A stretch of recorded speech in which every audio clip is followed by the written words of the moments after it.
Le vamos a dar la bienvenida al coronel Lucio Gutiérrez, luego seguimos hablando del tema que justamente estaba tratando Gustavo. Coronel, ¿cómo le va? Buenos días. Muchísimas gracias por aceptar la entrevista aquí en Ecuador en directo. Un gusto tenerlo acá. Primero le pregunto si me escucha. Le escucho fuerte y claro. Buenos días, muchísimas gracias. Un saludo cordialísimo. Estamos en la ciudad de Guayaquil y desde aquí pues saludamos a todos los amables cibernautas que nos están escuchando y nos están mirando. Un gusto inmenso estar con ustedes y a la orden hablar sobre estos temas que son de interés nacional y también de gran preocupación para todos los ecuatorianos.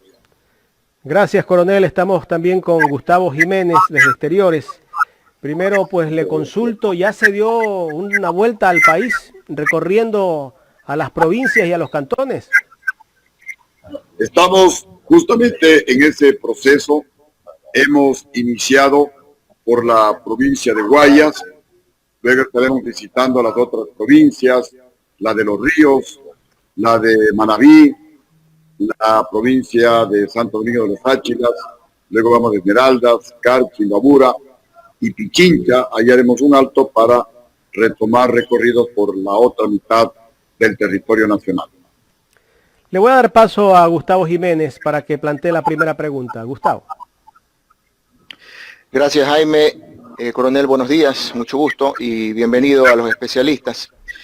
Pues estábamos hablando hace un momento con un economista, exministro de Finanzas, sobre la actual situación que vive el Ecuador en tema de endeudamiento y el acuerdo que va a tener que enfrentar el nuevo gobierno con el Fondo Monetario Internacional ante las recomendaciones que tendría que cumplir. Usted como un mandatario, un exmandatario que ha vivido también situaciones muy parecidas en las que ha tenido que firmar acuerdos con el Fondo Monetario Internacional y ha tenido que de alguna manera cumplir, ¿cómo ve el futuro del Ecuador con estos nuevos acuerdos?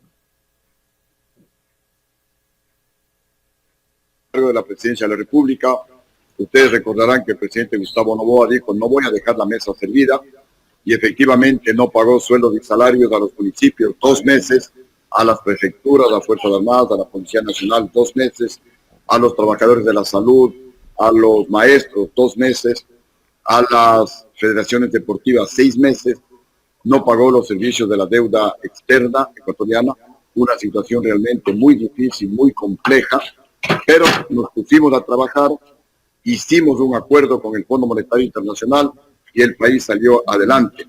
Con respecto al Fondo Monetario Internacional, como todo banco, y el fondo es un banco, le propone una carta de intención al país que pide un crédito al Fondo Monetario Internacional. Y ya depende de la capacidad del presidente de la República, del conocimiento, de la decisión, de la voluntad, de la creatividad del presidente de la República para aceptar todo lo que sugiere el Fondo Monetario Internacional o para presentar alternativas. Por ejemplo, en mi caso, el Fondo Monetario Internacional pedía que el precio del gas se lo suba a $7. Yo lo congelé a $1.60. Pedía que se suba el costo de los servicios básicos. Yo no solamente que no subí, no solamente que no congelé, bajé el costo de la planilla eléctrica y la planilla telefónica. Me pedía en la carta de intención que congele la pensión de los jubilados, que a inicios del año 2003 estaba en $118 la pensión. No la congelé, más que la dupliqué a $305 a inicios del año 2005. Me pedía que congelemos los sueldos y salarios del sector público. Con la ley de homologación y unificación salarial, incrementamos y le subimos a la escala de 14 grados a todo el sector público. Pero ¿qué hice a cambio? Decreté la austeridad. Para comenzar, yo mismo como presidente de la República, en un acto de solidaridad con el país, me bajé el sueldo en un 20%. Y no compramos ni siquiera una bicicleta, pero un vehículo en la presidencia de la República y en todos los ministerios. Y bajamos los costos administrativos en un 32% en todos los ministerios. Prohibido hacer consultorías, prohibido gastar la plata en asesorías que no sirven absolutamente para nada, reducir de manera drástica las comisiones, los viajes. Me movilizaba en los mismos aviones viejos que heredamos del presidente Velasco Ibarra, más de 30 años tenía ese abro. No se compró ni una alfombra en el Palacio de Carondelet. Así, con austeridad, casi con economía de guerra, sacamos adelante la economía ecuatoriana de lo que prácticamente no crecía. Conmigo la economía creció cerca del 9%, que es el crecimiento más alto de toda la historia, que es el segundo crecimiento más alto del mundo. Llegamos a reducir la pobreza a más del 4% anual, la más alta desde 1830 hasta el día de hoy. Eso equivalía a que alrededor de 500,000 personas en el Ecuador por año dejaban de ser pobres. Se generaban más de 250,000 empleos en el sector privado por año. Se redujo la deuda de 13,700 a 10,000 millones de dólares y nos alcanzó la plata hasta para ahorrar. Somos el único gobierno que dejó dinero ahorrado. Por eso yo siempre insisto que cuando el presidente no roba ni deja robar a sus ministros, el presupuesto alcanza para todo, para hacer obra en todo el territorio nacional, por nombrar 2 o 3 obras. En Quito, el túnel Guayasamín fue financiado íntegramente por el gobierno de Lucio Gutiérrez. En Guayaquil, los túneles de San Eduardo, la reconstrucción del terminal terrestre de Guayaquil, la construcción del tercer puente sobre el río Guayas, financiado en el gobierno de Lucio Gutiérrez. En el gobierno de Lucio Gutiérrez se construyó el proyecto hidroeléctrico de San Francisco, en la provincia de Tungurahua y Pastaza, el proyecto hidroeléctrico de Mazar, en la provincia de El Azuay y Cañar, la interconexión eléctrica con Colombia y con Perú, la autopista Esmeraldas, Atacama, Súa, la troncal amazónica, la carretera entre Baños y Puyo, que incluía 7 túneles atravesando la montaña rocosa, la reconstrucción vial de Manaví se inició en el gobierno de Lucio Gutiérrez, y así pues hicieron obras en el territorio nacional y alcanzaba hasta para ahorrar. Cuando la plata se roban, el presupuesto puede ser de 35,000 millones de dólares, que la plata no alcanza ni para pagar los sueldos como ahora. Coronel, voy a replantear la pregunta. De llegar usted a ser presidente de los ecuatorianos nuevamente, ¿va a cumplir con las condiciones o exigencias que el actual gobierno le va a dejar firmado y gastado el dinero? Definitivamente no. ¿Por qué? Porque la propuesta de Sociedad Patriótica, en base a mi experiencia, es más bien bajar el IVA del 12 al 10% en un primer gran esfuerzo nacional y luego del 10 al 8%. Pero la pregunta es, ¿y de dónde va a salir el dinero? Porque cada punto representa un poco más de 500 millones de dólares. Estoy hablando de 2,000 millones de dólares bajando del 12 al 8%. ¿De dónde va a salir el dinero? Si yo soy presidente, en el primer mes de mi gobierno, le convertiremos al Ecuador en un centro financiero, logístico y tecnológico internacional, para que con el centro financiero y preparando toda la normativa jurídica, la seguridad jurídica, vengan al Ecuador los bancos privados más grandes del mundo y a través de la competencia y con el dinero que traigan esos bancos harán tal presión en la economía ecuatoriana que bajarán las tasas de interés a niveles del 3, del 4% de interés anual. Entonces habrá dinero para invertir y generar empleo en la agricultura, en la pesca, en el turismo, en la construcción, el transporte, el desarrollo de la industria, es decir, en todos los sectores productivos. El pueblo con empleo va a poder consumir y a través del pago del IVA que estará en el %, el gobierno tendrá recursos para invertir y mejorar la salud, invertir y mejorar la educación, para bajar el IVA en un primer gran esfuerzo, como ya lo mencioné, del 12 al 10%. Así que, Coronel, depende del presidente de la República el replantear el pedido del Fondo Monetario Internacional, el replantear la carta de intención como hicimos en mi primer gobierno. Replantear es no cumplir, porque el Fondo Monetario Internacional firma un acuerdo al cual pues da sus exigencias, y al no cumplir estamos en peligro de no poder recibir créditos de otras multilaterales, y en todos los gobiernos se han visto obligados pues a buscar esa ayuda financiera de afuera. Por ejemplo, el gobierno anterior la buscó de China. ¿Usted de quién buscará apoyo? A ver, ecuatorianos, nuevamente en base a mi experiencia. Firmamos una línea de crédito con el Fondo Monetario Internacional de 4.000 millones de dólares. Pero efectivamente, como usted mismo dice, replanteamos esa carta de intención, es decir, no cumplimos, recibimos solamente el primer desembolso de 800 millones de dólares y ya no nos dieron más dinero. Ahí usted tiene toda la razón. Es que tampoco ya necesité más dinero. Con esos 800 millones de dólares fueron más que suficientes. Por eso es que mi gobierno es el único que redujo la deuda pública total. Yo me hice cargo con una deuda de 13.700 millones de dólares y la bajamos a 10.000 millones de dólares. Y la economía, como ya lo mencioné, creció al 9%. El crecimiento más alto de toda la historia del país. El segundo crecimiento más alto del mundo, solamente por debajo de la China. En el Ecuador se invertía más que en Colombia, más que en Perú, más que en Chile, más que en Argentina, que son economías mucho más grandes que la ecuatoriana. Así que aquí la diferencia es el presidente. El presidente el que toma las decisiones.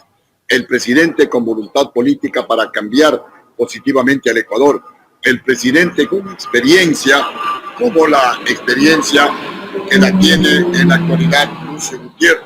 Y soy el único presidente que tiene experiencia para gobernar y esa experiencia pues la quiero poner a disposición del pueblo ecuatoriano. Obviamente pues la decisión final la tendrá el pueblo ecuatoriano. Yo estoy dispuesto a poner todo ese patriotismo, toda esa honradez, toda esa capacidad, toda esa experiencia exitosa en beneficio del pueblo ecuatoriano, pero será el pueblo el que tome la última decisión. Continuemos con la entrevista con Jaime de la Cruz en estudios, por favor. Jaime de la Cruz, ¿no está? ¿O sí? Gracias, Gustavo. A ver si nos ponemos, prestamos más atención, Jorge. Bueno, coronel, me gustaría escuchar su criterio de todo lo que usted nos ha dicho en este momento, que de acuerdo a que su gobierno fue un gobierno donde se hicieron las cosas bien, pero le pregunto yo a usted, ¿por qué lo destituyeron? Sí, la pregunta es si el gobierno de Lucio Gutiérrez, según el Banco Central, según el INEC, según la Flaxo, según la CEPAL, según el FMI, según la LADI, en cifras es el mejor en la parte social y económica de toda la historia del Ecuador. Y podemos hablar de todos los sectores y ninguno pues tuvo más éxito que de Lucio Gutiérrez. Pero la pregunta lógica, entonces, ¿por qué le votaron? Porque Lucio Gutiérrez, un hombre del pueblo, un patriota, comenzó a recuperar la plata que se robaron los banqueros. Los banqueros se robaron en el atraco bancario, del salvataje y del congelamiento bancario más de 8.000 millones de dólares. En mi gobierno logramos recuperar más de 1.000 millones de dólares. Y a los que no querían pagar las deudas, a la oligarquía corrupta del Ecuador que se acostumbraron a hacer créditos a la Corporación Financiera Nacional, 30, 40, 50 millones de dólares, y simplemente no pagar. Y no pagaban porque los presidentes pertenecían al mismo círculo vicioso y tampoco les cobraban. Hasta que llegó un presidente del pueblo, un patriota, que le dijo a la bancocracia y a la oligarquía ecuatoriana: señores, ustedes me pagan porque me pagan. Y si no me pagan, les incauto bienes. Incautamos haciendas, incautamos edificios, entre ellos al propio hermano del expresidente Febres Cordero. Encarcelamos a 5 banqueros. El único gobierno que tomó acción contra la oligarquía. Obviamente esto irritó a la oligarquía. La bancocracia se levantó, se unió, conspiró contra el gobierno, compró a los generales traidores y a los vicealmirantes del mando militar del año 2005, quienes me quitaron el respaldo, y en este momento pues se materializó el golpe de Estado en contra de mi gobierno. Inmediatamente los banqueros salieron libres. Se devolvió todos los bienes que había incautado a los ilegítimos dueños, a los ladrones y a los responsables de la pobreza del pueblo ecuatoriano. Y lo más grave, compatriotas, no se ha vuelto a recuperar un solo dólar más de la plata que se robaron los banqueros. 3 meses antes del golpe de Estado, el propio diputado Pascual del Chopo nos alertó que los generales se reunieron con Febres Cordero, que estaba en camino el golpe de Estado. que cambiemos a la cúpula militar, que se habían reunido con el general Moncayo, otro golpista, que se habían reunido con el economista Ramiro González, que en esa época era prefecto de Pichincha, otro golpista. Pero miren cómo es la justicia divina. Yo estoy aquí conversando con ustedes agradablemente, mientras que Ramiro González está prófugo por ladrón, por robarse la plata del IES, y es otro golpista. Entonces ellos, los generales, son los responsables del desastre nacional, porque en el Ecuador y en el mundo los que dan los golpes de Estado son los generales. El pueblo no vota presidente, porque si el pueblo votaría presidentes, y hubieran votado hace rato al presidente de Nicaragua, Ortega, al presidente Piñera de Chile y sobre todo al presidente de Venezuela, Nicolás Maduro, en donde se movilizan 2-3 millones de venezolanos y no le pueden votar, repito, a Nicolás Maduro. Correcto, pero dentro de su gobierno también tuvo algo de traición de parte de su propio vicepresidente de la República, Coronel Gutiérrez, porque más o menos de ahí él asumió el poder, pero después también intentó perseguirlo. Sí, a ver, más o menos desde diciembre o mediados de diciembre y sobre todo enero y febrero prepararon el golpe de Estado. Y los propios diputados social cristianos le decían a mi hermano Gilmar, que era diputado, que cambia la cúpula militar. Entonces yo llamé unos 2 meses antes del golpe, estoy hablando por febrero del año 2005, a la cúpula militar y también al vicepresidente a mi despacho. Y le dije al vicepresidente, Alfredo Palacio, tengo información de que estás conspirando contra mi gobierno, que te has reunido y que te has subordinado al ingeniero Febres Cordero, que vas a ser un títere de Febres Cordero. Me dijo, presidente, si no hubiera sido por usted, yo jamás hubiera sido vicepresidente de la República. Yo no me puedo traicionar a usted.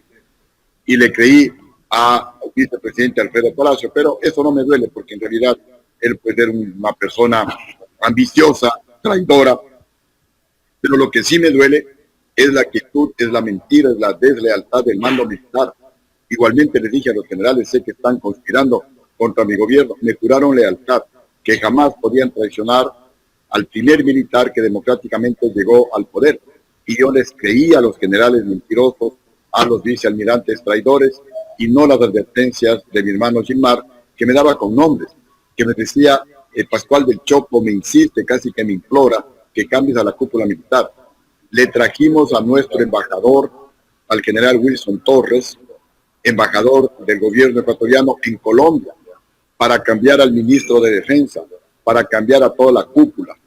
Le tuvimos 2 o 3 semanas en Quito, pero ese es el gran error, que creí en la palabra de los mentirosos de los generales y pensé pues que posiblemente a mi hermano, lo reconozco, le estaban engañando los social cristianos. Pero en esa ocasión ellos le estaban diciendo la verdad. Y luego varios lo han dicho públicamente. El primero que lo dijo públicamente fue el vicepresidente Peñerrera Padilla. El vicepresidente Blasco Peñerrera Padilla fue el primero que dijo que el peor error histórico cometido en la República del Ecuador fue el golpe de Estado contra Lucio Gutiérrez. Y luego varios diputados social cristianos de la época, el licenciado Marcelo Dor, y el diputado Alfonso, reconocido públicamente, que el golpe de Estado que dieron contra el gobierno de Lucio Gutiérrez, el mejor de toda la historia en cifras, y las cifras no mienten, el peor error histórico, insisto, fue el golpe contra Lucio Gutiérrez, porque la economía que crecía al 9% con Lucio Gutiérrez, después del golpe comenzó a decaer. Esa que se reducía más del 4% anual Lucio Gutiérrez, comenzó a decaer hasta el punto que aumenta la pobreza y todos los males y la corrupción imparable. Nadie quiere invertir en el Ecuador. Llegamos a ser el tercer país de América Latina que más inversión extranjera recibía. Por eso que el Ecuador crecía. Si no había el golpe dado por los generales traidores y firmábamos en el año 2005 los acuerdos comerciales con los Estados Unidos y con la Unión Europea, las exportaciones se hubieran multiplicado por 10, las inversiones se hubieran multiplicado por 10, el empleo se hubiera duplicado y el Ecuador estaría en una situación igual o mejor que Chile, porque crecíamos al doble que Chile. porque recibíamos más inversión extranjera que Chile. Miren el daño terrible que hicieron los generales traidores al país, no a Lucio Gutiérrez, porque de alguna manera yo ya, cuando Dios diga hasta aquí nomás, me iré al otro mundo. Pero ¿cómo quedan los ecuatorianos? ¿Cómo está el país? ¿Cómo han saqueado al Ecuador por culpa de los generales y vicealmirantes traidores y con nombres? Porque no son todos.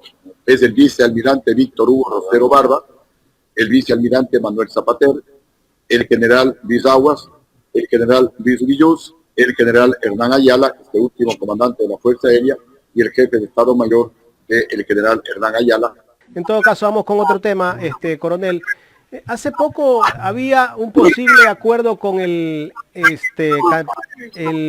candidato Álvaro, o precandidato, que tuvo un tiempo, Álvaro Noboa, de que posiblemente iba a hacer una alianza con el Sociedad Patriótica. ¿Qué pasó con esa alianza, coronel? A ver, estuvimos conversando con el empresario Álvaro Noboa, teníamos muchísimas coincidencias, pero a última hora, por asuntos particulares, personales, el abogado Noboa desistió de su candidatura, pues, y entonces nos tocó a Sociedad Patriótica ir con alianzas locales. Tenemos una alianza en Pichincha con el Movimiento Ahora, lista número 65. Tenemos algunas alianzas en la Amazonía con partidos y movimientos locales. Igualmente tenemos alianzas con gremios, por ejemplo, aquí en la provincia, con el gremio de los transportistas, cuyo representante está de candidato en el distrito número 4, me refiero a Miguel Anchundia. En Manabí igual hemos hecho objetivos de profesionales, alianzas. En la provincia de Esmeraldas igualmente, a nivel nacional, tenemos una alianza con la Coalición Democrática Nacional, es decir, pues con partidos tradicionales ya no se pudo hacer alianza, pero la alianza más importante será pues y seguirá siendo con ustedes, con el pueblo ecuatoriano, que son la inmensa mayoría, y es la gente a la que debemos servir desde la presidencia de la República. Coronel, hablemos del plan de gobierno que usted tiene en caso de llegar a ser presidente de la República. A ver, uno de los problemas más graves que tenemos en la actualidad es el desempleo. Para fortalecer el empleo, para fortalecer la dolarización, para que la economía vuelva a crecer y para pagar también la deuda social, ya nos hemos referido, la propuesta será convertir al Ecuador en un centro financiero internacional, en un centro logístico y en un centro tecnológico internacional. Con el centro financiero, ya lo dijimos, vendrán los bancos más grandes del mundo al Ecuador y a través de la competencia con la banca privada ecuatoriana bajarán las tasas de interés a niveles del 3, del 4% de interés anual, como es en el mundo internacional, porque los intereses que se cobran actualmente en el Ecuador son de usura, 14, 16, 18%, y en el tema de microcréditos inclusive del 22%. Así ningún proyecto, ningún negocio, ningún emprendimiento va a tener éxito en el Ecuador. Con el Centro Financiero Internacional bajarán, como ya lo mencioné, las tasas de interés a niveles del 3% de interés anual. Habrá dinero barato para invertir en los sectores productivos y generar empleo. Con el centro logístico, la figura es convertirle al Ecuador en una inmensa bodega para que todo lo que se produce en el mundo venga al Ecuador y desde el Ecuador se reparta al resto de países del mundo y de América, dada la ubicación que tenemos de estar en la mitad del mundo. Y con el Centro Tecnológico Internacional igualmente la invitación es a todas las empresas, a todas las fábricas de tecnología de punta en el mundo, para que desde el Ecuador pues se distribuya, se fabrique y se distribuya a todo el mundo. Y el objetivo es bajar las tasas de interés, como ya lo mencioné, y crear miles y miles de puestos de empleo para que el Ecuador pueda trabajar, para que la economía ecuatoriana se robustezca y podamos volver a crecer al 8, al 9% como crecimos en nuestro gobierno. Para pagar la deuda social, ¿qué es lo que vamos a hacer? Con la banca pública, y mientras se materialice este proyecto, que será un proceso de convertir al Ecuador en un centro financiero internacional hasta que venga la banca mundial y se instale en el Ecuador, pasarán algunos meses. Mientras tanto, el Ecuador necesita créditos, pero ya, para reactivar la economía. Así que a través de la banca pública, los créditos que actualmente da el Ban Ecuador al 11, al 12% de interés anual, los bajaremos al 3% de interés anual, porque el objetivo no es que el Banco Nacional de Fomento o el Ban Ecuador tenga más recursos, se enriquezca. El objetivo es fomentar el desarrollo, fomentar la producción, apoyar a los agricultores, a los pequeños comerciantes, a los pescadores. Y ese objetivo lo vamos a conseguir reduciendo las tasas de interés al 3% y eliminando la central de riesgo o buró de crédito para estos préstamos. Hemos hablado con los campesinos y para los agricultores hay el crédito que lo llamamos el 553, que significa dar 5 veces por cada hectárea hasta 2 hectáreas, es decir, $60,000 a 5 años plazo y al 3% de interés anual. Y habrá otra sección que básicamente es para pagar la deuda social. En esa otra sección y a través de la misma banca pública daremos los créditos al 0% de interés con 2 años de gracia, es decir, mientras comienza a funcionar el proyecto productivo no se pagará absolutamente nada de capital, se elimina igualmente la central de riesgo o buró de crédito y el único requisito para acceder a este préstamo será presentar el proyecto productivo que lo hará el propio gobierno con sus técnicos para evitar que el pequeño comerciante, que el vendedor ambulante pierda tiempo y dinero realizando este proyecto productivo. Y estos $1,000 millones se fijarán dentro del presupuesto del Estado. Dentro del presupuesto general del Estado se alimentará a la banca pública para dar estos créditos al 0% de interés. Es decir, está totalmente garantizado, así como se determina el presupuesto para educación, para salud, para Fuerzas Armadas, para la Policía Nacional y para los otros ministerios, determinaremos o fijaremos estos $1,000 millones para dar los créditos al 0% de interés con la finalidad desde abajo, desde la microeconomía, fortalecer la economía nacional, porque estos $1,000 millones irán directamente a la vena, al vendedor ambulante, al que vende chicles en la calle, al que vende legumbres en la calle, al pequeño comerciante, al taxista, a la mujer trabajadora, a la madre soltera, a las personas discapacitadas, a los mayores de 40 años que nadie les quiere dar trabajo, y también a los jóvenes profesionales recién graduados, que por ser de la clase media hacia abajo, igualmente nadie les quiere dar trabajo.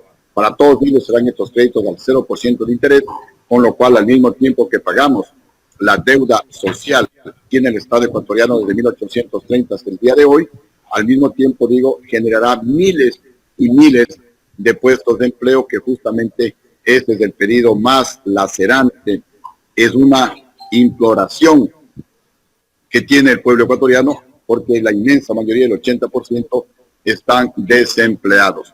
Otra lacra que tenemos en el país, otro cáncer que hay que extirparlo, es la corrupción. ¿Qué vamos a hacer para extirpar de raíz la corrupción en nuestro país? Convocaremos al pueblo ecuatoriano a una mega consulta popular, en donde aprobaremos a través del referéndum una nueva constitución de la República y todo el marco legal y constitucional para aprobar leyes como, por ejemplo, el nuevo Código Orgánico Integral Penal, en donde sancionaremos con cadena perpetua para políticos ladrones y los funcionarios públicos que se roben el dinero del pueblo ecuatoriano. Se le dará un plazo máximo de 3 meses para que devuelvan la plata robada. Si no devuelven la plata robada, para evitar que se sigan burlando del país y que utilicen como testaferros a sus familiares o a su entorno, todos sus familiares irán presos hasta que devuelvan la plata que se robaron. En ese momento la familia saldrá en libertad. También cadena perpetua para los jueces y fiscales corruptos que piden dinero para dictar la sentencia. Por eso es que muchos delincuentes al poco tiempo salen libres a seguir robando, a seguir estafando al pueblo ecuatoriano, mientras que el pueblo pobre, por no tener dinero para pagarle al juez y al fiscal corruptos, ellos sí están injustamente en la cárcel.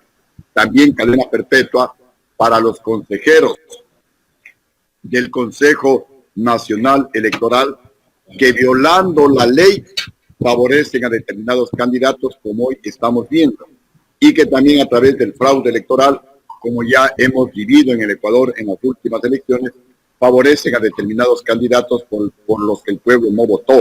Y ahí comienza la corrupción, y ahí comienzan las obras mal realizadas con malos materiales para recuperar la plata que le pagaron al funcionario del Consejo Nacional Electoral para ganar con fraude electoral.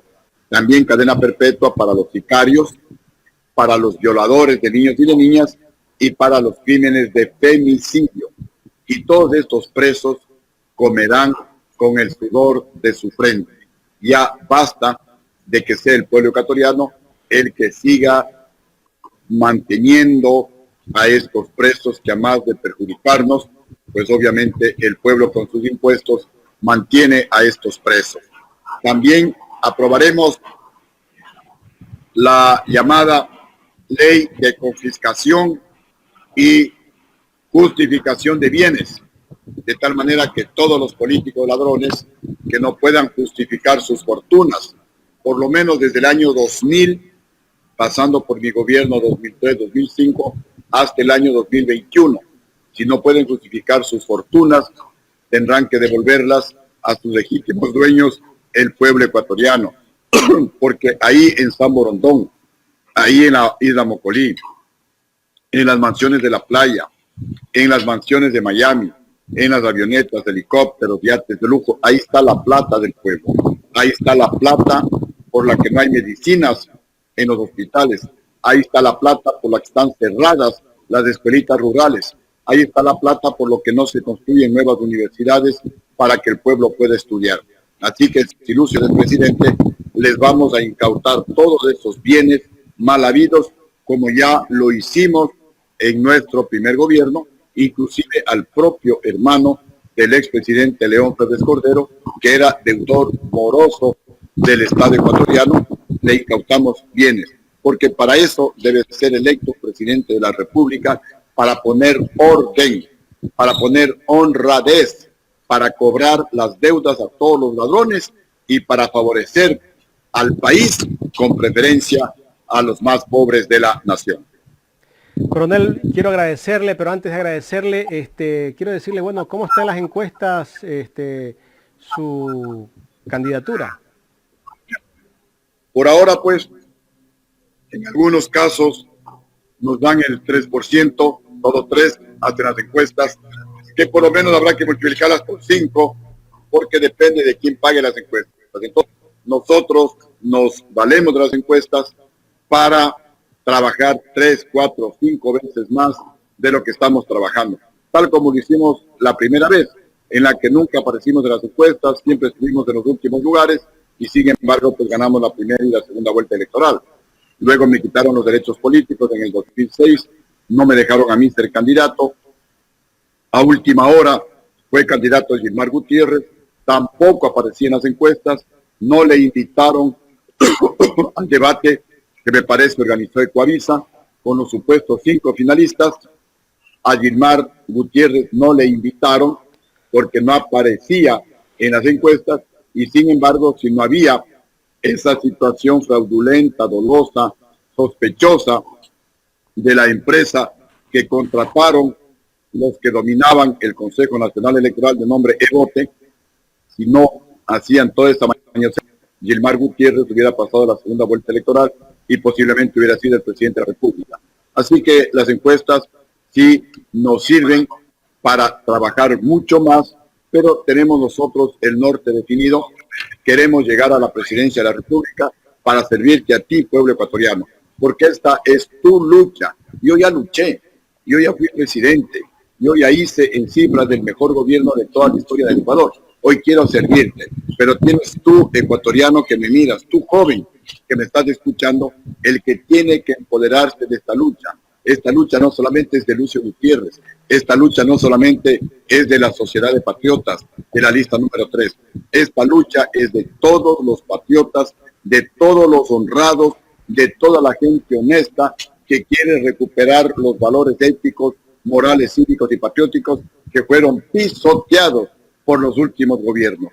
La lucha es de ustedes, ecuatorianos, que quieren que en el Ecuador haya trabajo digno para todos, educación y salud de calidad para los ecuatorianos. De ti, hombre y mujer de clase media hacia abajo, que quieres que tus hijos tengan esperanza, que quieres que tus hijos tengan empleo, que tus hijos puedan entrar a la escuelita y puedan tener un título de cuarto nivel, que en la actualidad no lo puedes tener porque cuesta demasiado caro, 8,000, 10,000 dólares, y con Lucio Gutiérrez las maestrías para la clase media hacia abajo serán gratuitas en las universidades públicas.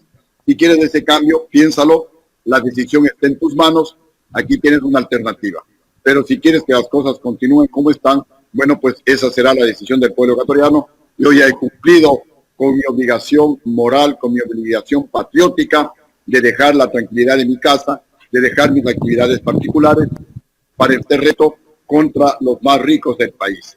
Pero, repito, pues el pueblo ecuatoriano tendrá la última decisión, ojalá que no se equivoquen, ojalá que en 6 meses no estén arrepentidos cuando el Ecuador comience a colapsar y comience a convertirse en otra Venezuela. Ojalá que eso no suceda, ecuatorianos, pero siempre la decisión la tiene el pueblo ecuatoriano. Si estamos en esta situación es porque así lo ha decidido el pueblo ecuatoriano. Si ahora quieren un cambio, hay una alternativa, hay un hombre probado, hay un hombre honrado que no robó ni dejó robar a sus ministros, hay un hombre patriota que demostró amor a su pueblo y hay un presidente con experiencia. Y la experiencia es la que hace la diferencia, la experiencia es la única que crea ciencia, la experiencia es la única que crea sabiduría. Así que ecuatorianos, como yo soy, a su orden, mi país. Aquí está su soldado para cumplir la orden dada por el pueblo ecuatoriano. Coronel, muchas gracias. Seguiremos usted, hablando con usted más adelante. Muchísimas gracias. El coronel Lucio Gutiérrez aquí en el programa Los Especialistas de Ecuador en Directo.